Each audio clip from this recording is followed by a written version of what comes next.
தேவனுடைய நாமம் மகிமைப்படுவதாக. இந்த காணொளி வாயிலாக உங்களை நான் சந்திப்பதில் நான் மகிழ்ச்சி அடைகிறேன்.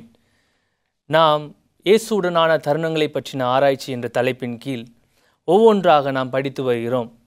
இன்றைய நாளிலும் நாம் ஆண்டவருடைய வார்த்தையை தியானிக்க இருக்கிறோம். இயேசு அநேகரை மீட்கும் பொருளாக இந்த உலகத்திற்கு வந்தார் என்று நாம் வசனத்தில் வாசிக்கிறோம். அவர் வந்ததின் நோக்கமே நமக்காக ஜீவனை கொடுத்து நம்மை மீட்டு கொள்வதற்கு தான். அவர் வந்து அநேக சுகபலன்களை அனுபவிப்பதற்காக அவர் வரவில்லை, வந்ததே அவர் இறப்பதற்காக தான். யாராவது இப்படி செய்ய முடியுமா? யோசித்து பாருங்கள். அவர் வருவதே இறப்பதற்காக தான். யாருக்காக இறப்பது என்று யோசித்து பார்த்தால் நமக்காக. நமக்கும் அவருக்கும் எந்த தொடர்பும் இல்லை. நாம் அவருக்கு ஒன்றும் செய்யவில்லை. நாம் அவருக்காக ஒன்றும் விட்டு கொடுக்க கூட நமக்கு மனதில்லை. ஆனால் நமக்காக ஜீவனை கொடுக்கும்படியாக இயேசு வந்தார்.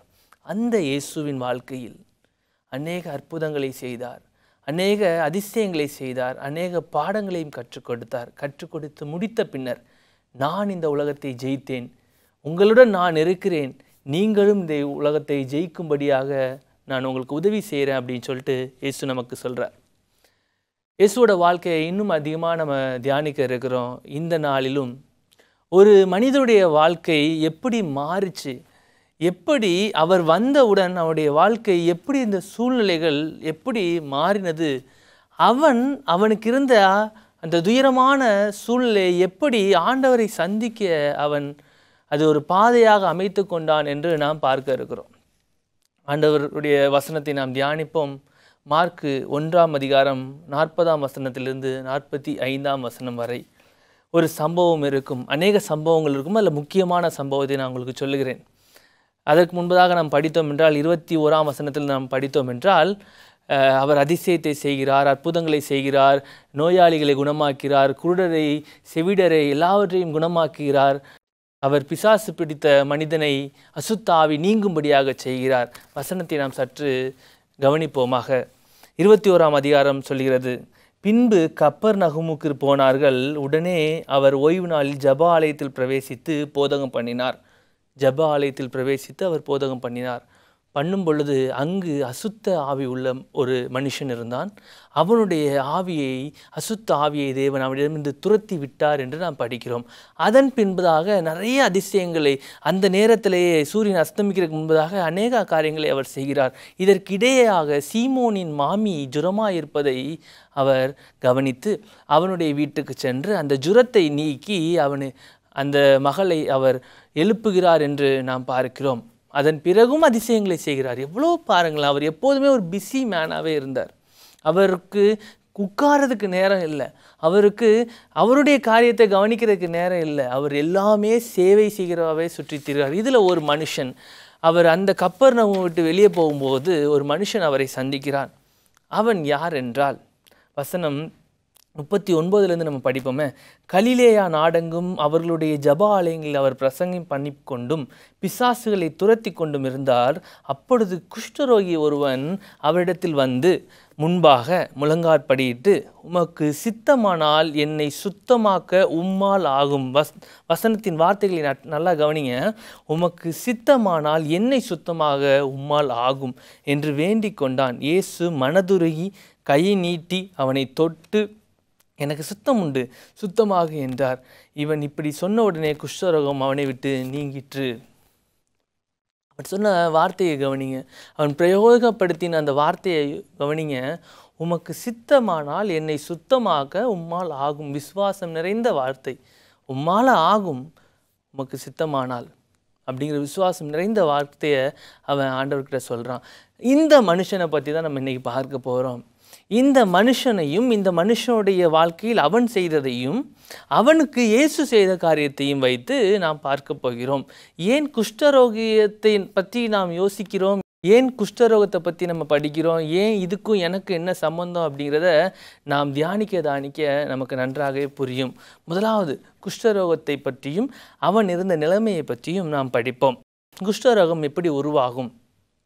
ஒரு மனுஷன் சோர்வுற்று போக செய்கிற வேலையில், மனுஷன் சோர்வாக இருக்கிற நேரத்தில் அவனுக்கு முதலாவது வர அறிகுறி என்னென்னா, குஷ்டரோகத்துக்கு முன்பதாக முதலாவது வர அறிகுறி என்னென்னா, அவனுடைய முழங்கால்கள் எல்லா முட்டுகளும் அவனுக்கு வலி ஏற்படும். அதன் பிறகு அவன் படுத்த படுக்கையாக ஆவான்.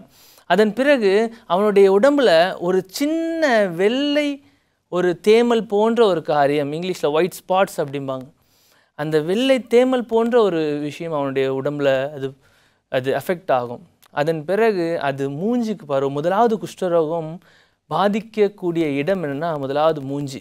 அதன் பிறகு அது உடல் முழுக்க பரவும். உடல் முழுக்க பரவது மட்டும் இல்லாமல் அந்த வெள்ளை தழும்பானது ஒரு முடிச்சுகள் போல் அங்கங்கே புண்களை போல கொப்பளங்களை போல உடம்பு ஃபுல்லாக ஏற்படும். பாருங்க, கவனிங்க, குஷ்டரோகி எல்லாரும் பழைய ஏற்பாட்டின் காலத்தில் முகத்தை மூடிட்டு போவாங்களாம். காரணம், இவங்க முகம் அழகா இல்லை, இவங்க முகத்தை யார்கிட்டயா காட்டினா இவங்க தான் இவங்கன்னு கண்டுபிடிச்சிருவாங்கன்னு அப்படின்னு இல்லை. இவங்க முகம் பார்க்கிற வண்ணமாக இருக்காது. ஏன்னா அவங்களுடைய புருவங்கள், அவங்களுடைய தலைமுடி எல்லாம் உதிர்ந்து ஒரு மாதிரி வெண்மையாக ஒரு மாதிரி அசிங்கமாக இருக்கும். இது மட்டும் இல்லாமல் குஷ்டரோகிக்கு இன்னொரு பிரச்சனை இருக்குது. என்னென்னா, அந்த முடிச்சுகள் இருக்குது பார்த்தீங்களா, அந்த முடிச்சுகளிலிருந்து சீல்கள் வரும். சீல்கள் வெள்ளை போன்ற ஒரு சீல் வடிய ஆரம்பிக்கும். ஒரு இடத்துலனா அவங்களால தொடச்சிடலாம், அநேக இடங்கள்ல இருக்குது. அது இல்லாமல் அவங்க கிட்ட வரும்பொழுது ஒரு பெரிய துர்நாற்றம் ஏற்படும். பாருங்கள் எவ்வளோ கஷ்டம்னு பாருங்கள், யோசிச்சு பாருங்கள். நல்லா இருந்த மனுஷன் திடீர்னு படுக்கை ஆகிறான். திடீர்னு அவனுடைய வாழ்க்கை மாறணும். திடீர்னு அவனுடைய வாழ்க்கையுடைய சூழ்நிலை எல்லாம் மாறுது. அவனை கிட்ட யாரும் வரல, ஒரு நாத்தம், ஒரு அரிக்கிற தன்மை, அவன் முகத்தை மூடிட்டு போகிற தன்மை, அந்த சூழ்நிலைகள் வருது. இவன்கிட்ட யாரும் வரமாட்டாங்க. பழைய ஏற்பாட்டு காலத்தில் இன்னும் அதிகமாக குஷ்டரோகத்தை பற்றி பார்த்தோம்னா, அவனை பக்கத்தில் 50 அடிக்கு தூரமாக தான் மனிதர்கள் நடப்பார்கள். இது காற்று அடிக்கிற நாட்களில் 200 அடி தாண்டி தான் மனிதர்கள் நடப்பார்கள். அப்படியே அவன் நடந்தாலும் அவனுக்கு முன்பதாக ஒரு நபர் அசுத்தம் அசுத்தம் அசுத்தம் என்று கத்திக்கொண்டே போவாங்களாம். பாருங்க, நல்லா இருந்தேன், ஆனால் ஒரு சின்ன ஒரு வலி என்னை படுக்க வச்சுச்சு. ஒரு சின்ன ஒரு வெள்ளை தேமல் என்னை இப்படிப்பட்ட நிலைமைக்கு கொண்டு வச்சிருக்குன்னு சொல்லிட்டு அவன் யோசித்து பார்ப்பானா இல்லையா? சரி போதகரே, சரி தம்பி, குஷ்டரோகத்துக்கும் நம்ம வாழ்க்கைக்கும் என்ன தொடர்பு, எதுக்காக நீங்கள் இதை பற்றி எங்கள்கிட்ட சொல்கிறீங்க அப்படின்னா, இதற்கும் பழைய ஏற்பாட்டு காலத்தில் குஷ்டரோகம், அப்புறம் குருட்டுத்தன்மை, செவிட்டுத்தன்மை, இதெல்லாம் பாவத்தினால் வந்த விளைவு அப்படின்னு சொல்லிட்டு அவங்க மனசில் நல்லா வச்சுருந்தாங்க. நான் என்ன சொல்கிறேன் என்றால், இந்த குஷ்டரோகத்திற்கும் நமக்குள் இருக்கிற பாவத்திற்கும் தொடர்பு உண்டு. யோசித்து பார்ப்போமா? குஷ்டரோகம் முதலாவது எங்கு தோன்றுகிறது, எப்படி தோன்றுகிறது? முதலாவது, அவன் சோர்வாக இருக்கும் பொழுது குஷ்டரோகமானது அவனுக்கு உள்ளாக பிரவேசித்து அவனுக்கு உள்ளாக ஒரு வெள்ளை தேமல் போன்ற காரியத்தை வெளிப்படுத்துகிறது, ஒரு சின்ன புள்ளியாக. வேதாகமத்தை நாம் உற்று நோக்குவோம். மத்தேயு 15ஆம் அதிகாரம் 18ஆம் வசனம் 19ஆம் வசனமும் விதமாக கூறுகிறது. புறப்படவைகள் இருதயத்திலிருந்து புறப்படும், அவைகள் மனுஷனை தீட்டுப்படுத்தும். எப்படி எனில், இருதயத்திலிருந்து பொல்லாத சிந்தனைகளும், கொலைபாதகங்களும், விபச்சாரங்களும், வேசித்தனங்களும், களவுகளும், பொய்சாட்சிகளும், தூஷணங்களும் புறப்பட்டு வரும் என்று சொல்கிறது. இந்த குஷ்டரோகம் போன்றுதான் நமக்கு உள்ளாக இருக்கிற பாவமும் எழும்புகிறது, உருவாகுகிறது. நாம் இருதயத்தில் ஒருவரை பற்றி தவறாக நினைத்தால், நம்முடைய எண்ணங்களில் நாம் ஒருவரை பற்றி அல்லது ஒரு கூட்டத்தை பற்றி அல்லது ஒரு மக்களை பற்றி நாம் தவறாக நினைத்தால், அது கொஞ்சம் கொஞ்சமாக வளர்ந்து அது நம்முடைய நம்மை ஒரு செயலை செய்யும்படியாக அது வைக்கிறது. பாவமும் குஷ்டரோகமும் ஏறக்குறைய ஒன்றாக போலதான் உருவாகிறது. குஷ்டரோகம் எப்படி ஒரு மனுஷனுக்கு உள்ளே போயிட்டு முதல்ல ஒரு சின்ன ஒரு புள்ளி மாதிரி வெளியே தெரியுதோ, அதே மாதிரி இன்னொரு விஷயத்தை கவனிச்சிங்கன்னா உங்களுக்கு நல்லா தெரியும். என்ன, இந்த குஷ்டரோகம் அந்த மனுஷன் எப்போ வீக்காக இருக்கிறானோ அப்போ தான் இந்த குஷ்டரோகம் அவனுக்கு முதலாவது அஃபெக்ட் பண்ணுது. நாமும் கர்த்தருடைய வாழ்க்கையில் எப்போ வீக்காக இருக்கிறோமோ, நாம் ஆவிக்குரிய காரியங்கள் நாம் பலத்து கொண்டு இருக்கும்போது சாத்தானுடைய எல்லா விதமான சேனைக்கு நம்ம எதிர்த்து நிற்கலாம். நம்ம சற்று நம்முடைய சூழ்நிலைகள், நம்முடைய குடும்ப சூழ்நிலைகள், நம்முடைய பொருளாதார ரீதியான சூழ்நிலைகள் மாறும் பொழுது நாம் சற்று தொய்வு ஏற்படுகிறோம். அப்பொழுது சாத்தான் இன்னொரு காரணத்தை அல்லது யார் மேலேயாவது ஒரு காழ்ப்புணர்ச்சி அல்லது யார் மேலே ஒரு கோவத்தை அல்லது சூழ்நிலை மேலே ஒரு கோவத்தை அல்லது கடவுள் மேலேயே ஒரு கோவத்தை ஏற்படுத்தி நமக்குள்ளாக பாவத்தை உருவாக்குகிறான். இரண்டாவதாக, குஷ்டரோகம் நம்ம என்ன பண்ணுகிறதுனா அநேகரிடமிருந்து தனிமைப்படுத்துகிறது. இந்த குஷ்டரோகியை யார்கிட்டையும் நெருங்க விட மாட்டாங்க, குஷ்டரோகி யார்கிட்டையும் வர விட மாட்டாங்க, குஷ்டரோகியை யார்கிட்டையும் வரமாட்டாங்க. சொந்த குடும்பமே அவனை ஒதுக்கி வைக்கும். நல்லா இருந்துட்டு இருப்பாங்க சொந்த குடும்பமே. சில குஷ்டரோகியுடைய கடைசி காலத்தில் கூட குஷ்டரோகியை யாரும் கண்டுக்க மாட்டாங்க. அவங்களுக்கு சரியான உடை கொடுக்க கூட யாரும் இருக்காது.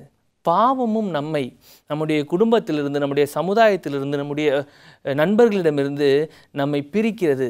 நாம் பாவம் செய்கிற எண்ணத்தோடு அல்லது பாவம் செய்கிற ஒரு நினைவோடு நாம் ஒரு சமுதாயத்தோடு அல்லது ஒரு குடும்பத்தோடு ஒன்றாய் சந்தோஷமாய் வாழ்ந்திடலாம் நினச்சா கண்டிப்பாக கூடாத காரியமாக இருக்கிறது. எனக்கு அன்பான தெய்வ பிள்ளைகளே, ஒரு கடிகாரம் இருக்கிறது. அந்த கடிகாரத்துக்கு வெளியில் இருக்கிற பிரச்சனை எதுவாக இருந்தாலும் நம்ம சரி பண்ணிடலாம். ஆனால் அந்த கடிகாரத்துக்கு உள்ளாக பிரச்சனை இருக்கும்போது அந்த கடிகாரத்தை உண்டு பண்ணினவர் அல்லது அந்த கடிகாரத்தை சரி பண்ணுகிறவர் நமக்கு நிச்சயம் தேவை. இங்கிலீஷில் வாட்ச் மேக்கர் அப்படிம்பாங்க. அவர் நிச்சயமாக தேவை. அவர் தான் நம்முடைய ஆண்டவர். குஷ்டரோகத்தை பற்றி இன்னும் சீக்கிரமாகவும் நாம் பார்ப்போம். குஷ்டரோகம் நமக்குள்ளாக வந்துவிட்டால் அந்த குஷ்டரோகம் நம்மை பாவம் செய்ய வைக்கிறது. குஷ்டரோகம் போன்ற பாவம் நம்மை பாவம் செய்ய வைக்கிறது. என்னவென்று நாம் பார்ப்போமே. 2 சாமுவேல் 11ஆம் அதிகாரத்தில் தாவீது செய்த ஒரு சிறிய ஒரு சோம்பலான காரியம். அன்று யுத்தம் நடக்கிறது. அந்த யுத்த காலத்தில் தாவீது இருந்திருக்க வேண்டும். ஆனால் தாவீதோ வென்றால் வீட்டில் இருந்தான், அரண்மனையில் இருந்தான். அப்பொழுது அவன் இருந்த பொழுது அவனுக்குள்ளாக சாத்தான் புகுவதற்கு அது ஒரு காரியமாக அமைந்தது. எனக்கு அன்பான தெய்வ பிள்ளைகளே, இந்த குஷ்டரோகத்தை பற்றி பார்த்தோம், குஷ்டரோகியை பற்றி பார்த்தோம், குஷ்டரோகியின் நிலையை பற்றி பார்த்தோம், இந்த குஷ்டரோகத்துக்கும் பாவத்திற்கும் இருக்க ஒற்றுமையை நாம் பார்த்தோம். ஆனால் இந்த குஷ்டரோகியில் மனதில் இருந்த ஆசையை பார்ப்போமே. அவன் வந்து எங்கே வர்றான்? ஏசுக்கிட்ட வர்றான். ஏசுக்கிட்ட எப்படி வர்றான்? இவன் ஊருக்குள்ளே நுழைஞ்சாலே தீட்டு தீட்டு தீட்டுன்னு சொல்லுவாங்க. இவன் ஊருக்குள்ளே நுழைஞ்சாலே யார் இவன்கிட்ட வரமாட்டாங்க. இப்போது இயேசு ஒரு கூட்டத்துக்கு நடுவில் இருக்கிறாரு. இவன் இப்போது இயேசுவை சந்திக்கணும். ஏன்னா இவனுக்கு தெரியும் இயேசுக்கிட்ட மாத்திரம்தான் எனக்கு விடுதலை உண்டு, இயேசுக்கிட்ட மாத்திரம்தான் எனக்கு எல்லா பிரச்சனையிலேருந்து எனக்கு விடுதலை கிடைக்குன்னு சொல்லி தெரியும். அதை இவன் ஆண்டவர்கிட்ட இயேசுக்கிட்ட போகணும். எப்படி போகிறாங்கிறது எனக்கு ரொம்ப ஆச்சரியமாக இருந்துச்சு நான் படிக்கும்போது. எந்த கூட்டம் இவங்கிட்ட வரும் பொழுது விலகி போச்சோ அந்த கூட்டத்துக்கு நடுவாக இவன் செல்கிறான். அதே போல் விலகி போகுது. விலகி போகும்போது ஒருவர் மட்டும் அவன் வர்றதை பார்த்துட்டு நிற்கிறார். அதுதான் இயேசு. எனக்கு அன்பான தேவ பிள்ளைகளே, உங்களுக்குள்ளே பாவம் இருக்கலாம். சில நேரங்களில் நம்மளுக்கு அந்த கில்ட்டி ஃபீல்னஸே, நாம் ஆண்டவர்கிட்ட நெருங்க முடியாது, நீலாம் தகுதியற்றவன், நீலாம் மோசமானவன், உனக்கு இதுக்கு தகுதி கிடையாது, உனக்கு எத்தனை முறை வாய்ப்பு கொடுத்தார் கடவுள், எத்தனை முறை உனக்கு கிருபை அளித்தார், எத்தனை பாவங்களை மன்னிச்சார், இப்போவும் ஆண்டவர்கிட்ட வந்து விழுகிறியே அப்படின்னு சொல்லிட்டு நம்மளை நாமே சாத்தான் குற்றம் சுமத்த வைப்பான். ஆனால் என்றும் நமக்காக நிற்கிறவர் இயேசு ஒருவரே. எத்தனை பேர் நம்மை விட்டு விலகினாலும், குடும்பங்கள் ஒருவேளை நாம் செய்த பாவத்தின் விளைவினால் விலகி போகலாம். நம்முடைய சொந்த பந்தம், நம்முடைய பிள்ளைகள் நாம் செய்த பாவத்தின் விளைவினால் நம்மளை தனிமைப்படுத்தி விட்டு போகலாம். ஆனால் எத்தனை பேர் விலகினாலும் இந்த குஷ்டரோகி செய்த காரியத்தை பாருங்கள். அவன் இதற்கு முன்பதாக அவனை விட்டு எல்லாரும் விலகி போனாங்க, அவன் அழுதுட்டு போனான். இப்போ அவனை விட்டு எல்லாரும் விலகி ஓடுறாங்க, அவன் சிரிச்சுக்கிட்டு போகிறான். ஏன்? எதிரிலே நிற்பவர் இயேசு, அவனுக்காக நிற்கிறவர் இயேசு. அவர் பார்க்கிறார், யார் இவன், எல்லாரும் விலகி போகிறாங்களே, முகத்தை மூடிட்டு வர்றானே அப்படின்னு சொல்லிட்டு அவன் போய் அவரிடம் முழங்கார் படிகிறான் என்று வசனத்தில் நாம் பார்க்கிறோம். அவன் முழங்கால் படியிட்டு, ஆண்டவரே என்னுடைய சூழ்நிலையை நீர் அறிவீர், என்னுடைய காரியம் என்னவென்று நீர் அறிவீர்.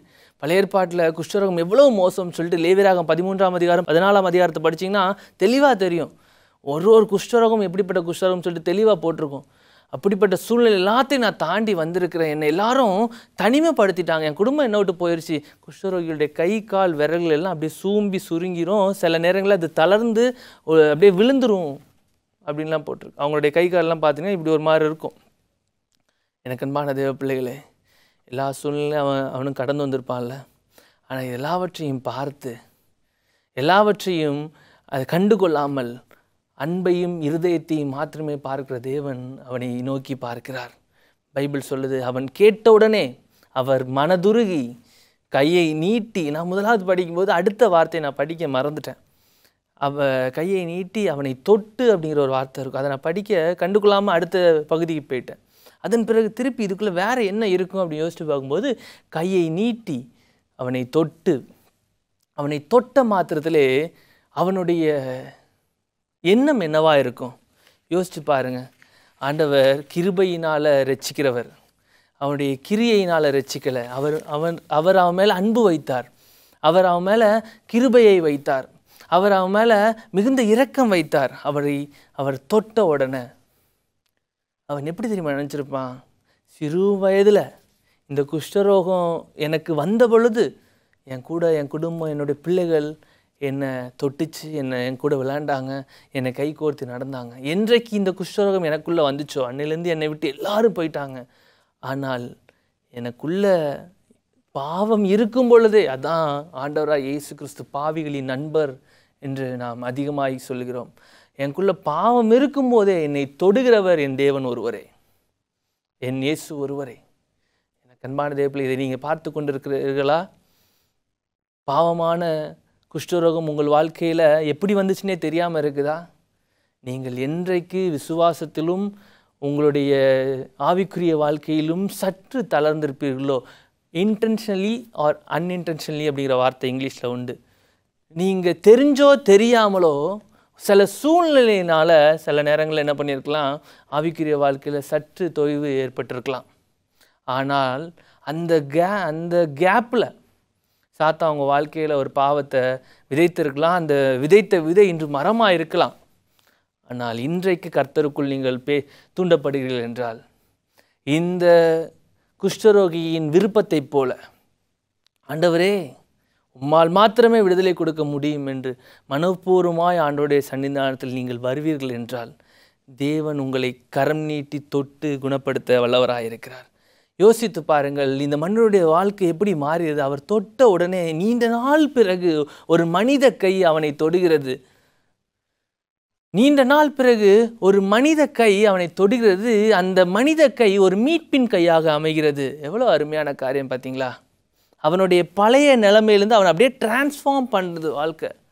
அவனுடைய நிலைமையை, அவனுடைய மோசமான சூழ்நிலை என்கிற அங்கேயே அவன் தூக்கி எறிகிறதுக்கான ஒரு கையா அவனை தொட்டது. தேவாதி தேவன் உங்கள் வாழ்க்கையில் உண்மையாகவே தொடுகிறார் என்றால், சில நேரங்களில் நம்ம அநேக மன்னிப்புகள் கேட்போம்ல, ஆண்டவர்கிட்ட தப்பு செஞ்சுட்டு அந்த மன்னிப்பு செஞ்சுட்டு திருப்பி நம்ம தப்பு செய்வோம். நம்ம மன்னிப்பு பரலோகத்துக்கு எட்டுறதுக்கு முன்னாடியே நம்ம அடுத்த பாவத்தை செய்வோம். எனக்கு அன்பான தேவ பிள்ளைகளே, ஒருவேளை இவ்வளோ நாள் நம்ம விளையாட்டுத்தனமாக நம்ம பாவம் செய்துட்டு இருக்கலாம். ஆனால் உண்மையை சொல்கிறேன் என்னென்னா, நீங்கள் சரியாக கண்டுபிடித்து அந்த குஷ்டரோகம் என்னும் சிறு புள்ளியை நீங்கள் கவனிக்காமல் விட்டீர்கள் என்றால், ஒரு நாள் அது உடம்பு முழுக்க பரவும். அது உங்களுடைய முகத்தை கலைக்கும், அசிங்கமாக்கும், மற்றவர்களுக்கு முன்பதாக உங்களை வெளியரங்கமாக காட்டும். ஆண்டவர் சொல்கிறார், ஆண்டவருக்கு முன்பாக மறைவானவைகள் ஒன்றுமில்லை, எல்லாம் வெளியரங்கமாக்கப்படும், எல்லாம் வெளியரங்கமாக காண்பிக்கப்படும். அப்பொழுது நாம் ஒருவேளை இருதயத்துக்குள்ளே ஒரு சின்ன ஒரு பாவத்தை வச்சுக்கிட்டே கிறிஸ்தவனாக வாழ்ந்துட்டுருக்கலாம். கிறிஸ்தவன் மட்டும் வைராக்கியமான கிறிஸ்தவனாக வாழலாம். வெளியில் வாழ்கிறது ரொம்ப ஈஸி, கர்த்தருக்குள் வாழ்வது ரொம்ப கடினமான காரியம். நாம் பாவம் செய்கிறோம் என்று நாம் உணரும் அந்த நொடியே கர்த்தரை நாம் தேட வேண்டும் என்று கர்த்தர் நமக்கு கொடுக்கிற நொடியே நாம் கர்த்தரிடம் ஓடி வருவோம். ஏனென்றால் இந்த சரீரத்தையும், இந்த உடலையும், இந்த இருதயத்தையும், இந்த சிந்தையையும் கடந்துதான் தேவகுமாரனாகிய இயேசு கிறிஸ்து இந்த உலகத்தில் வெற்றி சிறந்தார். நமக்கும் இந்த மாதிரியான காரியம் நம்ம இந்த வசனத்தை வச்சு எல்லாரும் தப்பிக்க நினைக்க வேண்டாம். மனுஷர்கள் எல்லாரும் பாவம் செய்கிறார்கள், மகிமையற்றவர்களாய் மாறினார்கள் என்கிற காரியங்களை நம்ம யோசித்து அப்போனா பாவம் செய்யாமல் யாரால் இருக்க முடியாது அப்படின்னு சொல்லிட்டு நம்ம தப்பிக்க வேண்டாம். நமக்காக முன்னோடியாக முன்னுதாரணமாக வாழ்ந்து காட்டியவர் தான் இயேசு கிறிஸ்து. அவரை போல் நாம் மாற வேண்டும் என்பது தான் கிறிஸ்து அவர்கள் என்பது. கிறிஸ்து அவர்கள் என்றால் கிறிஸ்துவை போல் அவர்கள். நாம் வாழ்வது கடினமாக இருக்கிறது, உண்மைதான். இன்றைய நாளிலும் இந்த சத்தியத்தை உங்களுக்கு இருதயத்தில் தொடுமானால், நீங்கள் உங்களுடைய விருப்பத்தையும் உங்களை யார் அசிங்கமாக நினைத்தார்களோ, யார் உங்களை புறம்பே தள்ள நினைத்தார்களோ, அந்த எல்லா விதமான வலிகளையும் சுமந்து கொண்டு அவருடைய பாதத்தில் சாஷ்டாங்கமாக பணிந்து விழுவீர்கள் என்றால், தேவன் உங்களுக்குள்ளாக இருக்கிற சிறு புள்ளியாக இருந்தாலும் சரி, அது பெரு புள்ளியாக இருந்தாலும் சரி, அது உடம்பு ஃபுல்லாக இருக்கிற குஷ்டமாக இருந்தாலும் சரி, நான் குஷ்டம் என்று சொல்லும்போது பாவத்தை சொல்கிறேன், மனதில் வைத்து கொள்ளுங்கள். அது எல்லாவற்றையும் நீக்கி கர்த்தர் உங்களுக்கு பூரண விடுதலையை பாவத்திலிருந்து தர வல்லவராக இருக்கிறார். அதன் பிறகு அவனுடைய வாழ்க்கையை பாருங்கள். அதுக்கப்புறம் வசனம் சொல்லுது, அவன்கிட்ட போய் ஆண்டவர் சொல்லுவார், நீ யார்கிட்டையும் சொல்லாதன்னு சொல்லுவார். ஆனால் அவனுக்கு சந்தோஷம் தாங்க முடியலையா என்னன்னு எனக்கு தெரியல. வசனம் அதுக்கப்புறம் சொல்லுது பாருங்கள், அவன் எல்லார்ட்டையும் போய் சொல்லிடுவான், நான் குணமாயிட்டேன்னு சொல்லி. யோசிச்சு பாருங்க. ஏன்னா அவ்வளோ தூரம் ஒருவேளை ஏன் இவன் சொல்கிறத கேட்கல அப்படின்னு சொல்லிட்டு யோசித்தோம் அப்படின்னா, அது ஒரு மாதிரி யோசிக்க தோணுது. அவ்வளோ தூரம் அவன் சந்தோஷம், எனக்கு இவ்வளோ நிலைமையில் இந்த நிலைமையில் இருந்த பாவத்தில் இருக்கும் பொழுதும் என்னுடைய தனிப்பட்ட அனுபவத்தில் சொல்கிறேன், உங்களால் பாவத்தில் இருக்கும்போது சந்தோஷமாக இருக்கவே முடியாது. முகத்தில் சிரிப்பு வராது. முன்னாடி ஒரு சந்தோஷமான காரியம் நடக்கும், ஆனால் அதுக்கு முன்பதாக நீங்கள் சந்தோஷமாக இருக்க முடியாது. உங்கள் குழந்தை உங்களை பார்த்து சந்தோஷமாக பேசும், நீங்கள் மனசுக்குள்ளேருந்து சிரிக்க முடியாது. ஏன்னா பாவம் அப்படி உங்களை தனிமைப்படுத்திடும். குஷ்டரோகம் போலவே தான் எல்லாமே, குஷ்டரோகம் மாதிரி தான். நீங்கள் தேவனுக்குள்ளாக தேவனுடைய பாதையில் நடக்க, பரலோக ராஜ்யத்தில் நான் சொன்னது போல தேவனுடைய தருணங்களில் அநேக பாடங்கள் நாம் கற்றுக்கொண்டு இருக்கிறோம். தேவனுடைய வாழ்க்கை வரலாற்றிலிருந்து நாம் அநேக பாடங்கள் கற்றுக்கொண்டு இருக்கிறோம். இந்த குஷ்டரோகியின் வாழ்க்கையிலிருந்து நமக்கு தேவன் கொடுக்கிற பாடம் என்னவென்றால், நீங்கள் இன்றைக்கே புரிந்து கொள்ளுங்கள், இப்பொழுதே உங்களை திருப்பியும் ஒரு வாட்டி ரீசெக் யுவர் செல்ஃப் அப்படின்னு இங்கிலீஷில் சொல்லுவாங்க. உங்களை நீங்களே திருப்பி என்ன ரீசெக் பண்ணுங்கள். உங்கள்கிட்ட சின்ன புள்ளியாக இருந்தாலும் சரி, அந்த புள்ளியை கலைந்து போட ஆண்டவர்கிட்ட ஓடி வந்துடுங்க.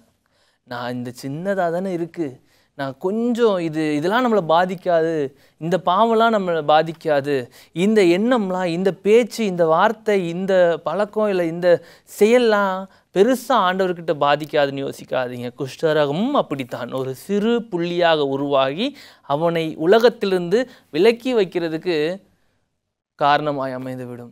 பாவமும் அப்படிதான் ஒரு சிறு புள்ளியாக இருதயத்துக்குள்ளே உருவாகி அது வளர்ந்து வளர்ந்து வளர்ந்து வளர்ந்து உங்களை கர்த்தரிடமிருந்து, ஏசாயால நம்ம படிக்கிறோம், கர்த்தருக்கும் நமக்கும் நம்முடைய பாவங்கள் தடையாக இருக்குதான். இடையே அவரை நாம் பார்க்கும் வண்ணமாக இல்லை. ஏனென்றால் நம்முடைய பாவம் ஒரு திரையை போல இருக்குதான். பாவத்தை உணர்கிற நீங்கள் தேவனுடைய சன்னிதானத்தில் அமருங்கள். தேவன் நிச்சயமாக உங்களுக்கு பாவத்திலிருந்து மன்னிப்பை தருவார். நாம் கண்களை மூடி நாம் ஜெபம் செய்வோம். எங்களை அளவுக்கு அதிகமாய் நேசித்து வழிநடத்துகிற அன்பின் பரலோக தகப்பனே, தந்தையே, இந்த வேளையிலும் இந்த பாடத்தை எங்களுக்கு தந்தமைக்காக நன்றி. ஆண்டவரே, இந்த குஷ்டருடைய வாழ்க்கையிலிருந்து நாங்கள் கற்றுக்கொண்ட பாடத்தை மேலும் எங்கள் வாழ்க்கையில் இன்னும் அதிகமாய் நாங்கள் தியானிக்க விரும்புகிறோம். எங்கள் பாவங்களை மன்னித்தருளும், நீரே பொறுப்பெடுத்துக் கொள்ளும். எங்கள் பாவங்கள் சிறிதாக இருந்தாலும் சரி, பெரிதாக இருந்தாலும் சரி, நீரே ஒருவர் எங்கள் பாவங்களை மன்னிக்க வல்லவராக இருக்கிறீர். எங்கள் பாவங்களை முற்றிலுமாக உங்கள் பாதத்தில் சமர்ப்பிக்கிறோம். இயேசு கிறிஸ்துவின் வழியாய் ஜெபிக்கிறோம். ஜெபம் கேளும் ஜீவன் நல்ல தகப்பனே, ஆமென்.